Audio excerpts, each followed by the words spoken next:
Ibadullah, vous les serviteurs d'Allah, les croyants et les croyantes, sachez que la meilleure des paroles est la parole d'Allah qui se trouve dans le Coran. Inna khayru kalam, kalamullah. Wa khayru hadi hadi sayyiduna Muhammad sallallahu alayhi wa alihi wa sallam. Et la meilleure personne qui a été guidée, c'est notre prophète Muhammad sallallahu alayhi wa alihi wa sallam. Avant de commencer nos sujets de ce vendredi, qui est un jour béni par Allah, nous voulons transmettre nos condoléances à notre imam, l'imam du temps, l'imam Mahdi alayhi salam. Nataqaddam bil aza ila sahib al aza, l'imam al-hujja ajjalallahu ta'ala farajahu al-sharif, bi istishhad abih al-imam al-Hassan al-Askari alayhi salam. Mes frères et mes sœurs, nous transmettons nos condoléances à notre imam, l'imam du temps, l'imam Mahdi alayhi salam, à l'occasion du martyre de son père, l'imam Hassan al-Askari. L'imam Hassan al-Askari, le 11e imam, qui est le père de l'imam Mahdi alayhi salam pour nous les croyants chiites. Donc le 8 de Rabi' al-Awwal, c'est la commémoration du martyre de l'imam Hassan al-Askari. Pour cela, nous transmettons à l'imam du temps, l'imam al-Zaman, toutes nos condoléances les plus sincères. Et il faut savoir qu'en même temps, c'est un jour béni, parce que c'est le premier jour de Imamat Sahib al-Asri wa Zaman. Lorsque l'imam Hassan al-Askari est tombé martyr, l'imam Zaman, l'imam Mahdi alayhi salam, a pris le rôle de imam. Il est devenu imam pour la communauté musulmane jusqu'à ce que Allah subhanahu wa ta'ala l'envoie et qu'il sera parmi nous. Il est parmi nous, mais yudhhir Allah subhanahu wa ta'ala al-adl ma'a imam Sahib al-Asri wa Zaman, l'imam Mahdi ajjalallahu ta'ala farajahu sharif. Pour cela, mes frères et mes sœurs, نجدد العزاء لصاحب العصر والزمان بمناسبة استشهاد أبيه الإمام الحسن العسكري عليه الصلاة والسلام. أيها المؤمنون والمؤمنات, mes frères et mes sœurs, نستفتح بالذي هو خير. Nous commençons notre discours par la meilleure des paroles, qui est la parole de Dieu, la parole d'Allah subhanahu wa ta'ala. Allah azza wa jal يقول لنا ويحثنا على التقوى الله. Allah subhanahu wa ta'ala nous enjoint à la crainte, à sa crainte et à la piété. Yaqulu lana ya ayyuhalladhina amanu, ô vous qui croyez. Ya ayyuhalladhina amanu taqullah, ô vous qui croyez, craignez Dieu. Et dans beaucoup de passages, je le dis souvent, mes frères et mes sœurs, Allah subhanahu wa ta'ala, il commence toujours par ô vous les croyants, craignez Dieu. Puis il nous demande après quelque chose. Et ce qu'il nous demande, mes frères et mes sœurs, le bénéfice revient à nous. C'est pas pour lui. يا أيها الذين آمنوا اتقوا الله ولتنظر نفس يا أيها الذين آمنوا اتقوا الله وكذا يا أيها الذين آمنوا اتقوا الله كذا.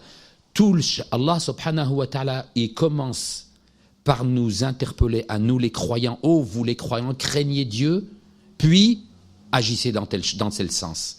Dans ce verset du Coran, Allah subhanahu wa ta'ala nous interpelle يا أيها الذين آمنوا اتقوا الله وقولوا قولا سديدا.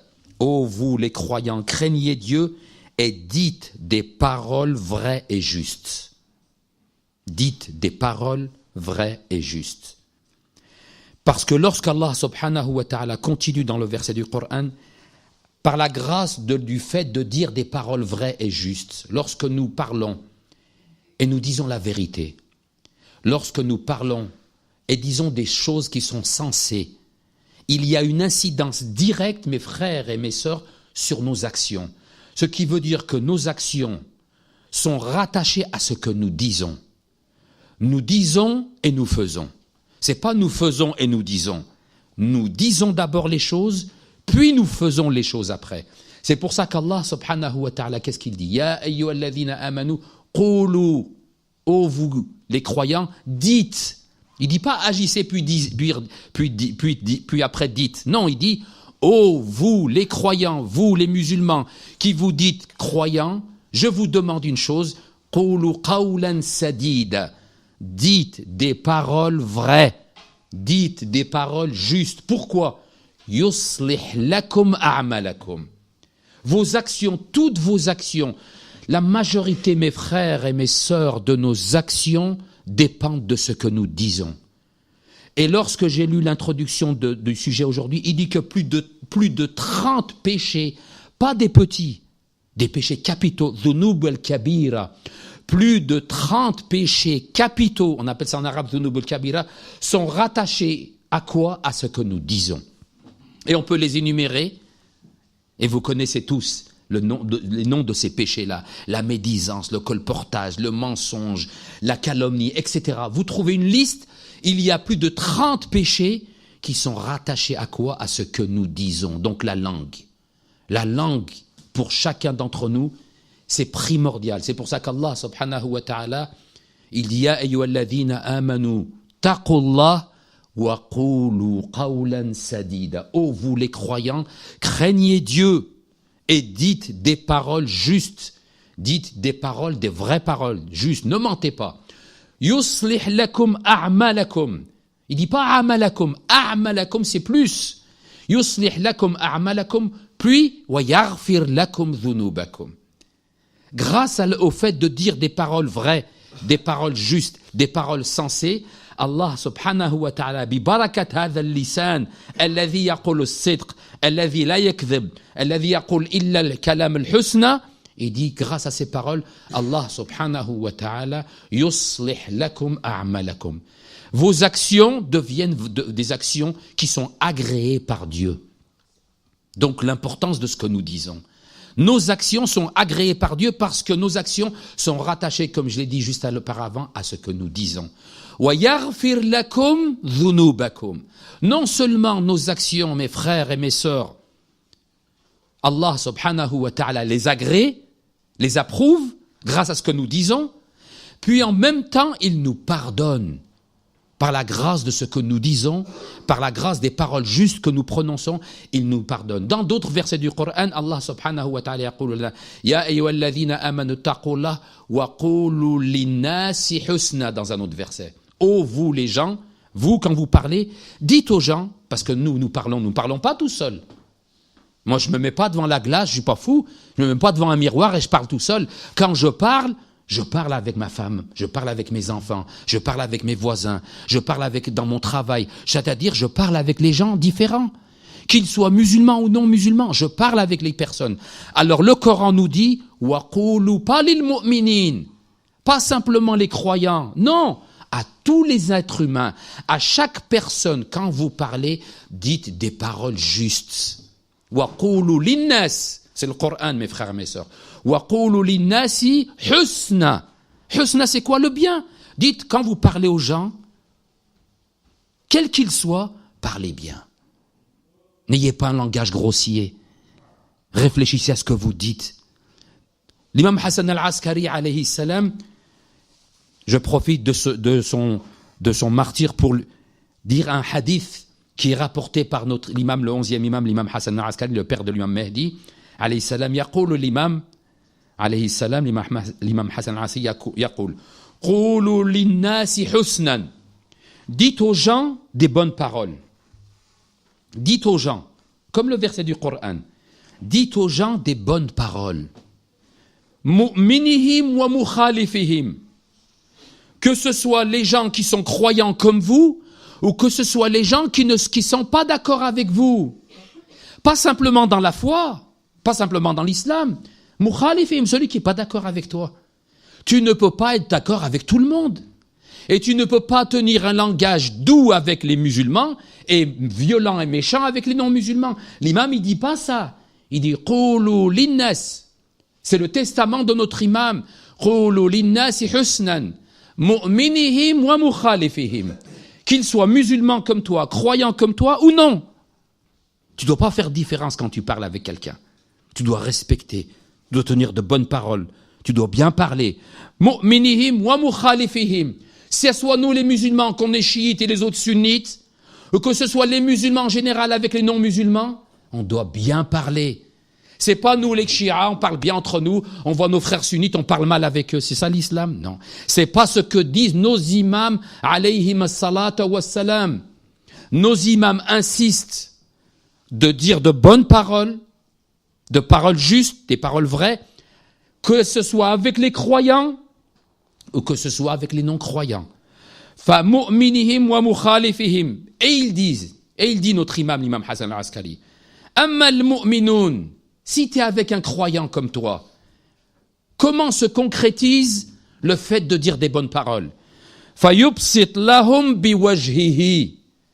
La première chose, quand tu es avec un croyant, donne-lui un visage doux. Souris. Quand tu es avec un croyant, un musulman, indépendamment de dire des bonnes paroles, ça commence par quoi? Par le visage, par ton visage. C'est pas quand tu vois un croyant, tu as un visage renfermé, renfrogné, énervé. Non, il dit pas ça, l'imam. Cela commence par ton visage, après ta langue. Il dit l'imam alayhi salam, fayubsit lahum biwajhihi. Le visage. Tu commences par ton visage. Puis, fa'amma al-mukhalifoun, et ceux qui ne sont pas d'accord avec toi, quels qu'ils soient, musulmans ou non musulmans, qui ne sont pas d'accord avec ce que tu crois, ou avec ta pratique, parce que nous, problème, les frères et les sœurs, quelqu'un qui pratique pas comme nous, il n'est pas avec nous, c'est faux. Quelqu'un qui est différent de nous, au niveau de la jurisprudence, au niveau de certaines choses, c'est comme s'il n'est pas musulman. C'est faux. C'est faux. L'imam, il dit non, c'est faux. Tu dois avoir un bon comportement avec n'importe quelle personne. Si c'est un musulman, si c'est un croyant, tu utilises d'abord ton visage et ta langue. Un visage éclairé, un visage adouci. Tabassam fi wajhi akhik. Le prophète sallallahu alayhi wa alihi wa sallam, lorsque tu souris à ton frère, c'est une aumône. Si tu n'as pas d'argent pour faire sadaqa aujourd'hui, c'est que vendredi, sadaqa c'est mustahab tous les jours, en plus le vendredi. Si tu viens à la mosquée, tu n'as pas d'argent pour faire une sadaqa, tu peux sourire à ton frère, à ta sœur. C'est une aumône. L'islam, c'est la miséricorde. Tu n'as pas d'argent pour faire une sadaqa, mon frère et ma sœur, aujourd'hui, au Jumu'ah. Le fait que tu souris à ton frère et à ta sœur, c'est une aumône. C'est pas tu rentres au jama', mza'af, renfrogné, énervé, le visage sombre, tu parles avec personne, tu repars, tu as parlé avec personne, tu as transmis le salut à personne. Est-ce que c'est cela, notre enseignement? Non. Tabassam fi wajhi akhik sadaqa. Avoir un visage ouvert, sourire, souriez, quand on dit souriez, vous êtes filmés. Nous sommes filmés par les malaïkas, par Dieu. Tabassam fi wajhi akhik sadaqa, c'est une aumône. Faut pas rentrer à la mosquée me dégoûter, mza'af. Si t'es mza'af, laisse-le devant la porte. Le jama', c'est autre chose. Avec les croyants, c'est autre chose. Avec les personnes, c'est autre chose. Nous avons tous des problèmes, nous avons tous des difficultés, mais nous devons faire des efforts sur notre comportement. C'est pas j'amène le za'af dehors, je l'amène à l'intérieur de la mosquée. Ou entre nous. Et l'imam de continuer, il dit فَأَمَّا الْمُؤْمِنُونَ فَيُبْسِطْ لَهُمْ بِوَجْهِهِ. Et puis il dit أَمَّا الْمُخَالِفُونَ. Et ça c'est important. Et celui qui n'est pas d'accord avec toi, pour quelle raison qu'elle soit, que ce soit le madhab, que ce soit autre chose, فَأَمَّا الْمُخَالِفُونَ فَيُكَلِّبُهُمْ. Et ceux qui sont pas d'accord avec toi, tu leur parles comment? فَالْ بِالْمُدَارَةِ. Le mudara, la gentillesse. تعرف كيفاش تهضر مع الناس. بالحكمة والموعظة الحسنة. فبالمدارة لإجتذابهم إلى الإيمان. Pour les ramener à la foi. C'est pas en ayant des paroles dures que tu vas les ramener avec toi. Au contraire, tu vas les éloigner. Donc l'importance, mes frères et mes sœurs, de la parole. وَقُولُوا لِلنَّاسِ حُسْنًا, comme le dit le verset du Coran. يَا أَيُّهَا الَّذِينَ آمَنُوا اتَّقُوا اللَّهَ وَقُولُوا قَوْلًا سَدِيدًا يُصْلِحْ لَكُمْ أَعْمَالَكُمْ وَيَغْفِرْ لَكُمْ ذُنُوبَكُمْ. Le prophète Mohammed sallallahu alayhi wa alihi wa sallam يقول لا يستقم إيمان عبد. لا يستقم الإيمان عبد. La personne ne peut pas prétendre avoir une foi stable, ferme, impossible. Hatta, jusqu'à ce que, le prophète c'est lui qui dit ça, tu ne peux pas prétendre avoir une foi, être un croyant qui a une foi stable, jusqu'à ce que yastaqimu qalbah, jusqu'à ce que son cœur soit stable. Il y a une relation entre la foi et le cœur, c'est normal. La foi, elle se trouve ici, mon frère et ma sœur. Donc si toi tu veux être un bon croyant, cela commence par le cœur. Il faut faire des efforts au niveau du cœur. C'est cela le djihad al-akbar, c'est cela le grand effort qui nous est demandé, mes frères et mes sœurs. Puis le prophète de continuer, d'avoir un cœur stable, un cœur ferme. Et il dit, tu ne peux pas prétendre avoir un cœur, et tout est rattaché. Tu ne peux pas prétendre avoir un cœur ferme et stable si tu n'as pas une langue ferme et stable. C'est-à-dire, la foi est rattachée au cœur, le cœur est rattaché à ta langue. C'est pour ça que Moïse, alayhi salam, quand il dit à Dieu, Allahumma shrah li, qu'est-ce qu'il demande? Quel dua il a fait Moïse? Lorsqu'Allah subhanahu wa ta'ala lui demande d'aller prêcher, lui demande d'aller enseigner, de prêcher à Pharaon. Qu'est-ce qu'il demande Moïse? Les anges, malaïka, les soldats avec lui, il dit non. Allahumma shrah li sadri. Il demande ça, mon Dieu, ouvre ma poitrine. Shrah sad, c'est-à-dire que tu as un grand cœur. Ton cœur, il est comme ça. Hein? Ton cœur, c'est ton cœur. C'est pas quelqu'un qui a un cœur qui fait 1 mètre de large, non. C'est que tu demandes à Dieu une poitrine, large poitrine pour supporter.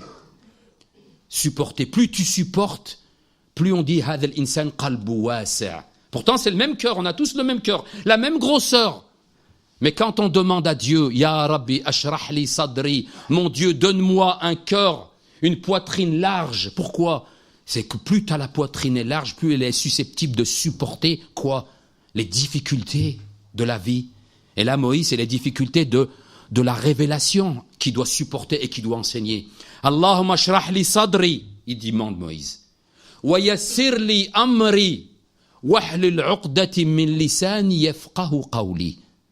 À travers la demande de Moïse, alayhi salam, on peut comprendre qu'il y a une relation entre le cœur et la langue. Et c'est ce que demande Moïse. Moïse, il commence pas par la langue, il commence par le cœur. Puis à la fin, il va vers la langue.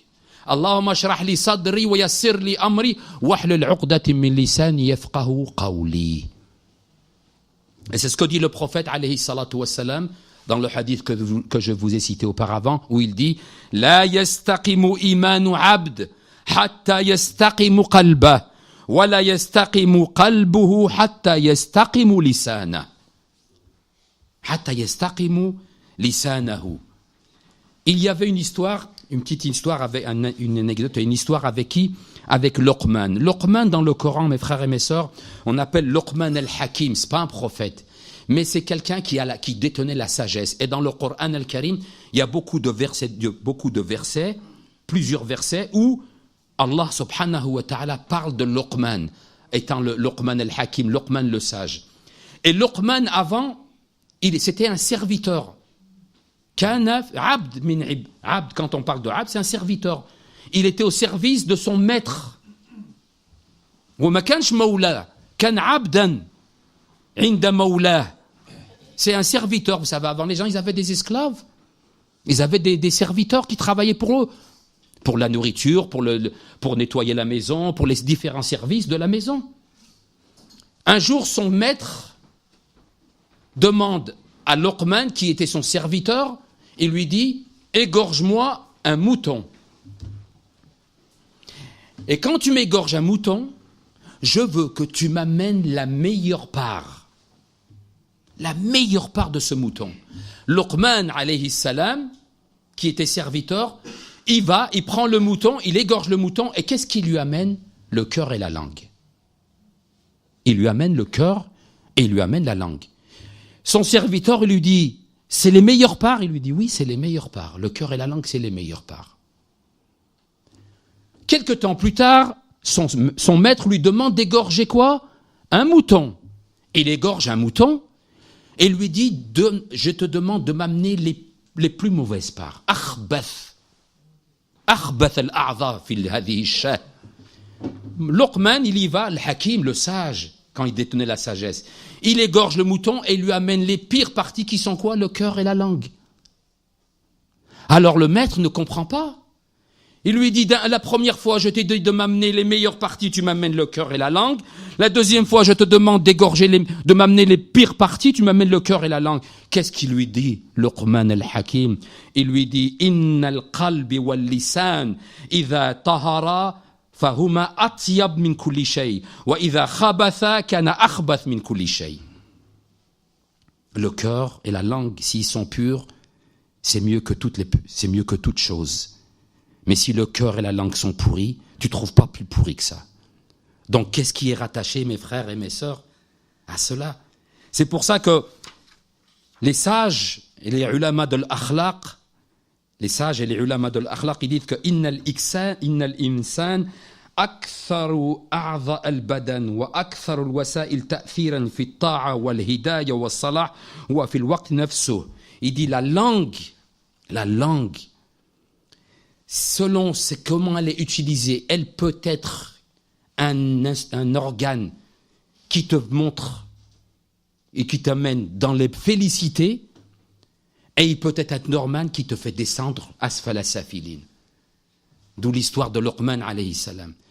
Ce qui est demandé pour nous, mes frères et mes sœurs, dans notre vie quotidienne, de faire attention à ce que nous disons. Il y a des riwayas qui disent que si vous ne connaissez pas, si vous ne connaissez pas une personne, quelle qu'elle soit, une personne qui vient à vous, vous la voyez faire des actions, mais vous ne savez pas qui elle est. Il est dit, regardez ce qu'elle dit. Parce que ce qu'il dit, c'est ce qu'il y a caché dans le cœur. Restez avec elle souvent et regardez comment elle parle. Regardez ce qu'elle dit. Regardez ses causeries. Regardez les paroles qu'elle tient. Et en fonction des paroles qu'elle tient, en fonction de sa causerie, vous serez réellement, ou nous serons ce que nous sommes aussi. Parce qu'on parle des autres, mais moi, toi.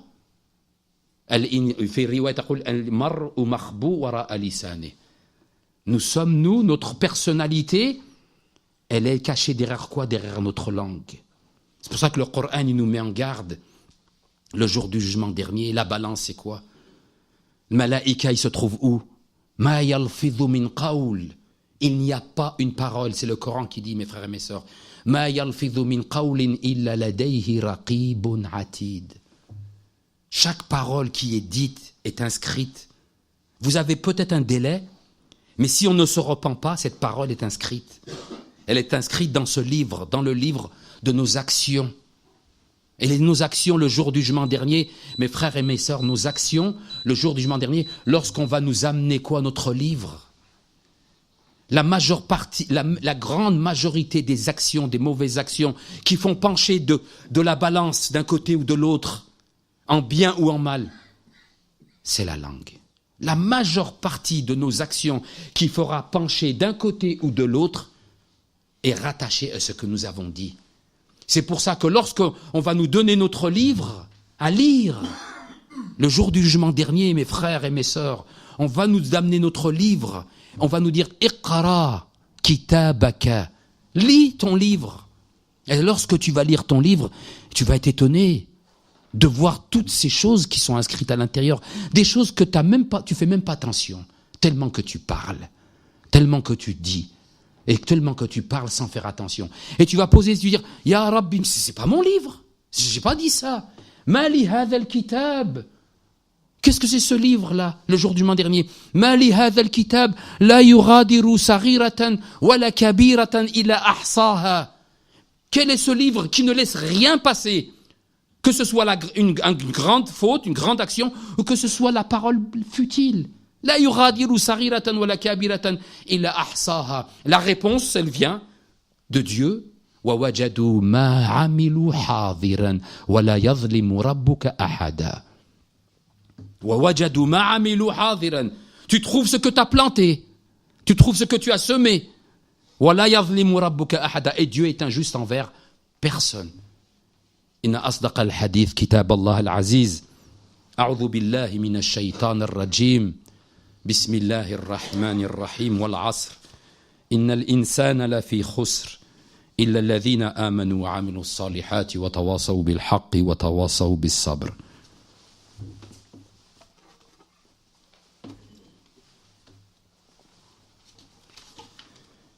الحمد لله رب العالمين والصلاة والسلام على أشرف الأنبياء وأعز المرسلين حبيب إله العالمين أبي القاسم المصطفى محمد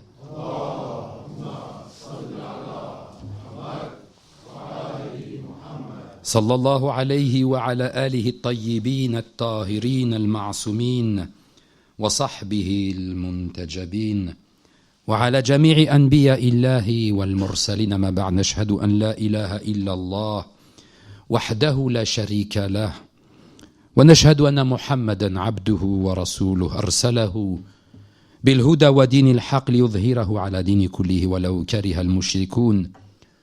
ونشهد أن سيدتنا ومولتنا فاطمة الزهراء سيدة نساء العالمين، ونشهد أن عليا أمير المؤمنين حجته والحسن حجته والحسين حجته والأئمة المعصومين من ذرية الحسين حجاج الله. اللهم إني بهم أتولى ومن أعدائهم أتبرأ أيها المؤمنون.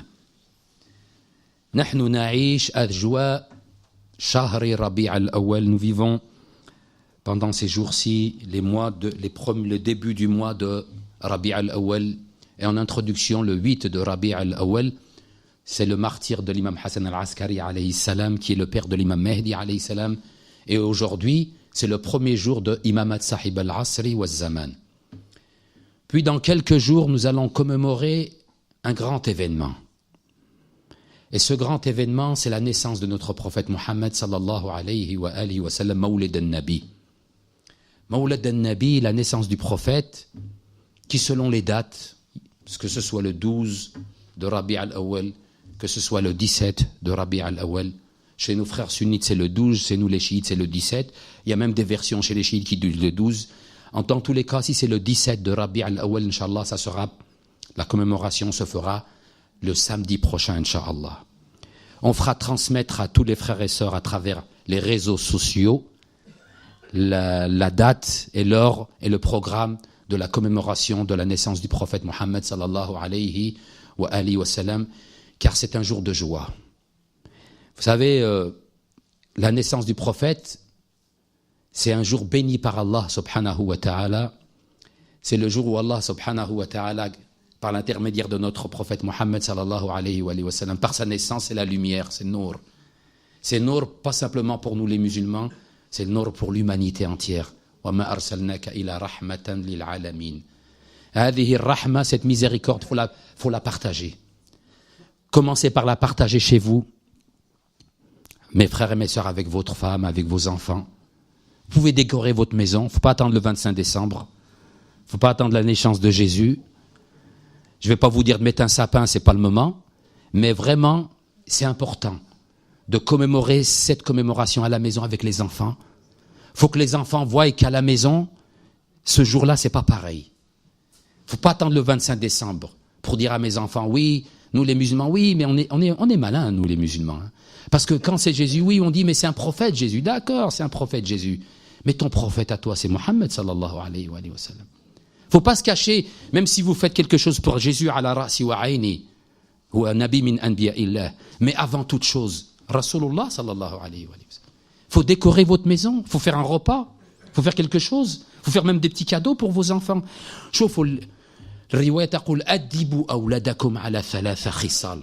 Éduquez vos enfants selon 3 critères. Le premier, c'est lequel? L'éducation de vos enfants. Il ne faut pas attendre qu'ils aient un âge reculé pour leur dire oui, il faut aller au jama'a, il faut l'islam. Non, quand ils sont petits.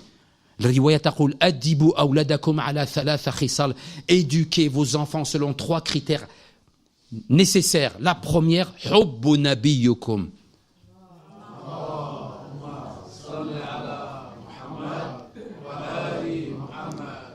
La naissance, c'est l'amour du prophète. Et à travers ce jour, mes frères et mes sœurs, transmettez les valeurs que nous a transmises le prophète sallallahu alayhi wa sallam. Parce que vraiment, quand on voit actuellement les sociétés, quelles qu'elles soient, surtout les sociétés matérialistes et athées, où on parle des valeurs, où on parle des droits de l'homme, on oublie, nous les musulmans, que à travers Rasoul sallallahu alayhi wa sallam et sa sainte famille, les valeurs qu'ils nous ont transmises, ce sont des valeurs d'humanité, d'humanisme. L'imam Ahl al-Bayt alayhi as-salam, Rasulullah sallallahu alayhi wa sallam, sa vie entière était vouée à l'autre. Sa vie entière, c'est un exemple pour l'humanité. Combien, je ne dis pas nous les musulmans, combien de non-musulmans, combien de grandes personnalités qui ont fait le monde, qui ont participé à l'histoire de l'humanité au monde, lorsqu'ils parlent du prophète alayhi salatu wassalam, regardez comment ils en parlent. Nous les musulmans, on ne parle pas. Nous les musulmans, on ne connaît pas. Non seulement on ne parle pas, non seulement on ne connaît pas, mais on dit il ne faut pas faire. C'est bid'a.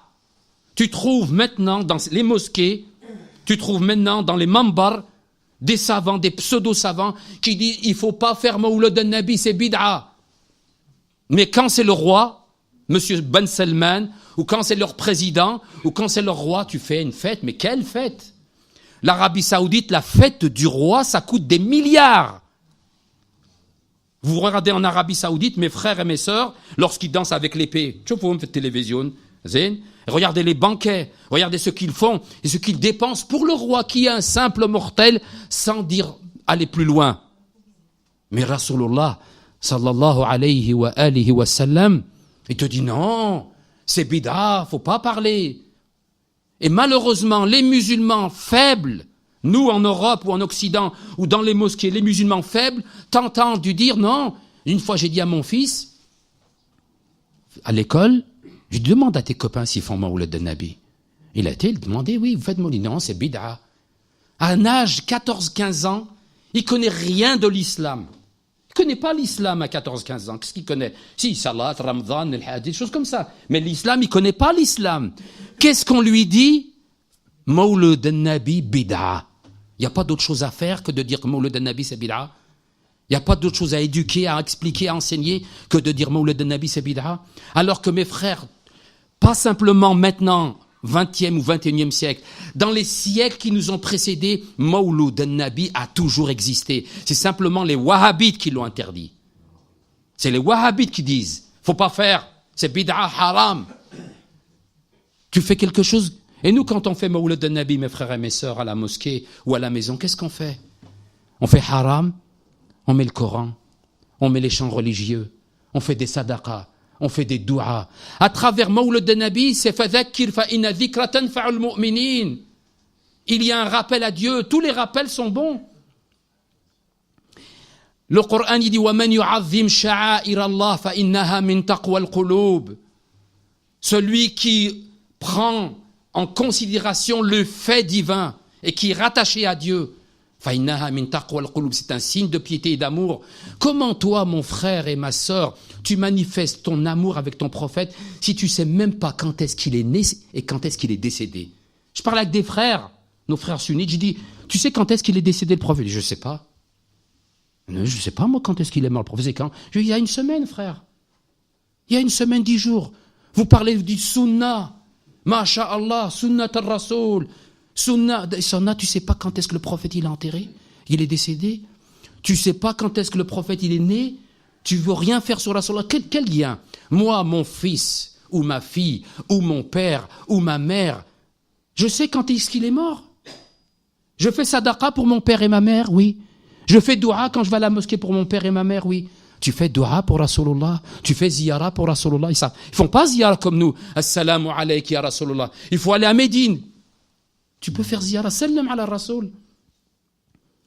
Pendant la wafat al-Rasul, sallallahu alayhi wa sallam, Allah subhanahu wa ta'ala, Dieu, mes frères et mes sœurs, ça c'est important pour montrer l'importance, azamat al-Rasul. Dieu, pour montrer l'importance du prophète au-dessus de Adam. Adam Abel Bashar. Adam qui est le père de l'humanité. Dieu demande aux anges de se prosterner devant Adam. Mais pour le prophète Mohammed sallallahu alayhi wa sallam, qui c'est qui demande le Inna Allah. C'est Dieu le premier qui montre ce qu'est le prophète. Inna Allah wa malaikatahu yusalluna ala nabi. Ya ayyuhalladhina amanu sallu alayhi wa sallimu taslima.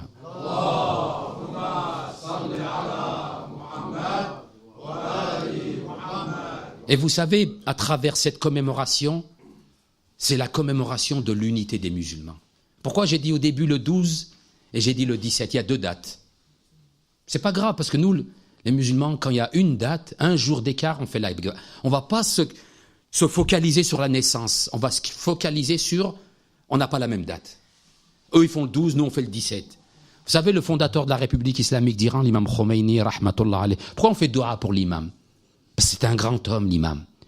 C'est un grand homme qui a voué sa vie pour l'unité des musulmans, comme lui a expliqué son grand-père, le prophète Mohammed sallallahu alayhi wa sallam, qui lui a enseigné à travers son message. L'imam Khomeini qui sait que les ennemis, lorsqu'il y a un différend entre nous les musulmans, il va aller sur ça, l'ennemi. Oh, les musulmans, ils ont le 12. Ah, les autres, ils ont le 17, c'est la guerre. Pour une date, c'est la guerre. C'est rien, ça. Une date. Qu'est-ce qu'il dit, l'imam? Rahmatullah alayhi. Il dit le 12 pour nos frères sunnites, le 17 pour les frères chiites. Tous ces jours-là, c'est Mawlud. Le 12, le 13, le 14, le 15, le 16, le 17, chaque jour, c'est Mawlud de Nabi. Et chaque jour, c'est quoi? C'est la semaine de l'unité des musulmans. Usbu' al-Wahda. À travers la naissance du prophète, tu commémores quoi? La semaine de l'unité, de la fraternité entre les musulmans. Et nous en avons besoin. Il y a beaucoup de sirènes qui vont dans le sens de la désunion, du désaccord, des fitnas, quel qu'ils soient chiites. T'entends des 2 côtés. L'imam, il dit non. Cette semaine, c'est la semaine de l'unité, de la fraternité, de l'entraide. Cette semaine, à travers la commémoration de la naissance du prophète Mohammed sallallahu alayhi wa sallam, chaque musulman doit ouvrir son cœur à l'autre. Et c'est le message du prophète alayhi salatu wa sallam qui dit « Innamal mu'minuna ikhwa »